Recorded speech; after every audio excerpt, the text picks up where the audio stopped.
Noli Me Tangere, ang buod ng Kabanata 4, Erehe at Filibusterismo. Naglakad na si Ibarra na hindi batid ang destinasyon. Nakarating siya hanggang sa may liwasan ng binundok. Sa maraming taong pagkakawala niya sa bayan, wala pa ring pagbabago sa kanyang dinatnan. Sa paggala-gala ng kanyang paningin, naramdaman niyang may dumantay na kamay sa kanyang balikat, si Teniente Guevara. Nasumunod sa kanya upang paalalahanan siya na mag-ingat din sapagkat nangamba siyang baka matulad siya sa sinapit ng kanyang ama. Nakiusap si Ibarra na isalaysay ng Teniente ang tungkol sa buhay ng kanyang ama sapagkat tunay na wala siyang nalalaman dito. Sinabi ni Ibarra na sumulat ang kanyang ama sa kanya may 1 taon na ang nakakalipas. Nagbilin si Don Rafael na huwag nitong ikagugulat kung sakali mang hindi siya makasulat sapagkat lubha siyang abala sa kanyang mga gawain. Ganito ang salaysay ng Teniente. Si Don Rafael ay siyang pinakamayaman sa buong lalawigan. Bagamat siya ay iginagalang, may ilan din namang naiinggit. Ang mga nuno nila ay mga Kastila. Ang mga Kastila dahil sa kasawian ay hindi gumagawa ng mga nararapat. Ang masasama sa Espanya ay nakakarating sa Pilipinas. Si Don Rafael ay maraming mga kagalit na mga Kastila at pari. Ilang buwan pa lamang nakakaalis sa Pilipinas si Ibarra, si Don Rafael at pari Damaso ay nagkasira. Di umano, di nangungumpisal si Don Rafael. Nabilanggo si Don Rafael dahil sa pagkakaroon ng mga lihim na kaaway. Pinagbintangan pa siya ang pumatay sa isang mangmang at malupit na artilyerong naniningil ng buwis ng mga sasakyan, pero hindi naman totoo. Isang araw, may isang grupo ng mga bata na sinigawan ng artilyero ng Babe B. Bobu na labis na ikinagalit nito. Pinukol ng kanyang tungkod ng artilyero ang mga bata. Isa ang sinampalad na tinamaan at nabuwal. Pinagsisipa niya ito. Napatsyempo namang nagdaraan si Don Rafael. Kinagalitan niya ang artilyero, pero ito ay lalong nagpuyos sa galit at si Don Rafael ay kanyang hinarap. Walang nagawa si Don Rafael kundi ipagtanggol ang sarili. Sa hindi malamang dahilan, bigla na lamang sumuray-suray ang artilyero at dahan-dahang nabuwal. Terrible ang kanyang pagkakabuwal sapagkat ang kanyang ulo ay tumama sa isang tipak na bato. Nagduduwal ito at hindi nagkamalay hanggang sa tuluyang mapugto ang hininga. Dahil dito, nabilanggo si Don Rafael. Pinagbintangan siyang erehe at pilibustero. Masakit sa kanya ang ganito sapagkat iyon ang itinuturing na pinakamabigat na parusa, pero lalong nadagdagan ng bigat sa kanyang dibdib. Pinaratangan din siyang nagbabasa ng ipinagbabawal na aklat at dyaryo, nagtago ng larawan ng paring binitay, isinakdal sa salang pangangamkam ng lupain at nagbigay ng tulong sa mga tulisan.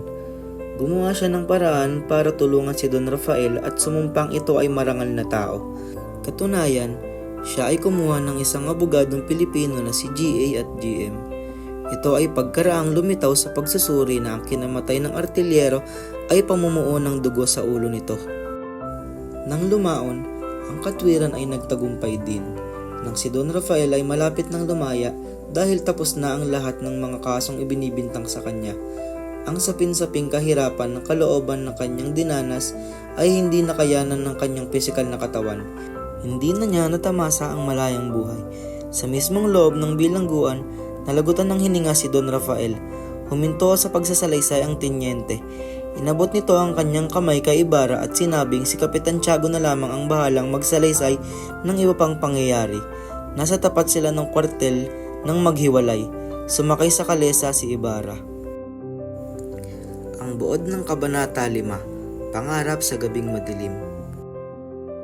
Sakay ng kalesa, dumating si Ibarra sa Fonda de Lala.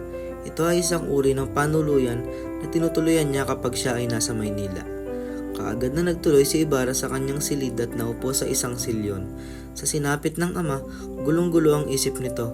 Maya-maya ginala ang paningin sa kalawakan ng himpapawid. Mula sa bintana, natanaw niya ang isang maliwanag na bahay sa kabila ng ilog. Naririnig niya ang kalansing ng mga kubyertos at pinggan. Dinig din niya ang tugtugin ng orkestra. Kung nagmamasid lamang ng gusto sa bahay na iyon si Ibarra, makikita niya kung sino-sino ang naroroon. May isang magandang binibini na nababalot ng manipis na habi. may suot na diamante at ginto. Sa likuran naman, may mga anghel, pastol, at dalagang nag-aalay ng bulaklak. Ang mga umpukan naman ng mga Kastila, Pilipino, pare, inchik, militar ay nakatuon lahat sa kagandahan ni Maria Clara. Giliw na giliw silang nakatingin sa dalaga, maliban na sa isang batang Pransiskano na payat at putlain. Iba ang kanyang nadarama. Si Pare Sibila ay siyang-siya sa pakikipag-usap sa mga dilag, samantalang si Doña Victoria ay matyagang inaayos ang buhok ng dalagang hinahangaan ng lahat. Dahil sa pagalang isip at katawan ni Ibarra sa paglalim ng gabi, madali siyang nakatulog at nagising kinabukasan na. Ang tanging hindi inabot ng antok ay ang batang Pransiskano. Ang buod ng Kabanata 6, si Kapitan Tiago. Ang katangian ni Kapitan Tiago ay itinuturing na hulog ng langit. Siya ay pandak, di kaputian at may bilugang muka. Siya ay tinatayang nasa pagitan ng 35 taong gulang, may timang buhok at kung hindi lamang nanabako at ngumanganga, may tuturing na siya ay magandang lalaki. Siya ang pinakamayaman sa Binundok dahil sa marami siyang negosyo at iba pang klase ng ari-arian. Tanyag din siya sa Pampanga at Laguna bilang asindero. Hindi katakataka na parang lobong inihipan sa pagpintog ng kanyang yaman. Dahil sa siya ay mayaman, siya ay isang impluwensyadong tao. Siya ay malakas sa mga taong nasa gobyerno at halos kaibigan niya lahat ng mga praile.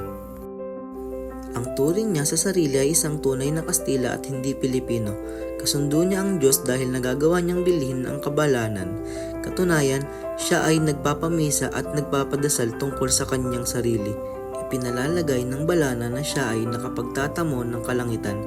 Isipin na lamang na nasa kanyang silid ang lahat ng mga santo at santong sinasamba katulad ni na Santa Lucia, San Pascual Bailon, San Antonio de Padua, San Francisco de Assis, San Antonio Abad, San Miguel, Santo Domingo, Jesucristo at ang banal na mag-anak. Para kay Kapitan Tiago, kahit na ano ang itakda ng mga Kastila, yaon ang karapat-dapat at kapuri-puri. Dahil sa kanyang pagpunta sa mga Pilipino, siya ay naglilingkod bilang Gobernador Silio. Basta opisyal, sinusunod niya. Anumang reglamento o patakaran ay kanyang sinusunod. Sip-sip din siya sa mga taong nasa poder. Basta may okasyon katulad ng kapanganakan at kapistahan, laging mayroong handog na regalo. Si Kapitan Tiago ay tanging isang kuripot na mangangalakal ng asukal sa Malabon. Dahil sa kakuriputan ng ama, siya ay hindi pinag-aral. Naging katulong at tinuruan siya ng isang paring Dominiko. Nang mamatay ang pari at ang ama nito, siya ay mag-isang nangalakal. Nakilala niya si Pia Alba na isang magandang dalaga taga Santa Cruz. Nagtulong sila sa paghahanap buhay hanggang sa yumaman sila ng gusto at nakilala sa alta sosyedad. Ang pagbili nila ng lupain sa San Diego ang naging daan upang maging kaututang dila roon ng kura na si Padre Damaso. Naging kaibigan din nila ang pinakamayaman sa buong San Diego, si Don Rafael Ibarra, ang ama ni Crisostomo Ibarra. Dahil sa 6 na taon na pagkasama, sina Tiago at Pia at hindi nagkaroon ng anak kahit na kung saan-saan sila namanata.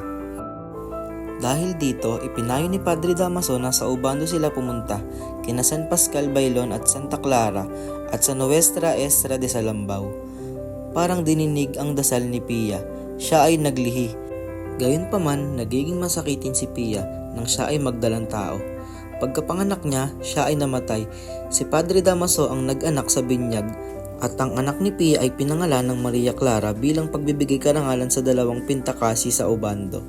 Kay Tia Isabel, pinsan ni Kapitan Tiago, ang natokang mag-aruga kay Maria. Lumaki siya sa pagmamahal na inukol ni Tia Isabel, kanyang ama at ang mga praile. 14 anyo si Maria nang siya ay ipinasok sa Bitaryo ng Santa Catalina. Looan siyang nagpaalam kay Pari Damaso at sa kanyang kaibigan at kababatang si Crisostomo Ibarra. Pagkapasok ni Maria sa kumbento, si Ibarra naman ay nagpunta sa Europa upang mag-aral. Gayunman, nagkasundo sina Don Rafael at Kapitan Tiago na maski nagkalayo ang kanilang mga anak, pagdating ng tamang panahon, silang dalawa ay pag-iisahing dibdib. Ito ay kanilang paniniwala na ang dalawa ay tunay na nag-iibigan.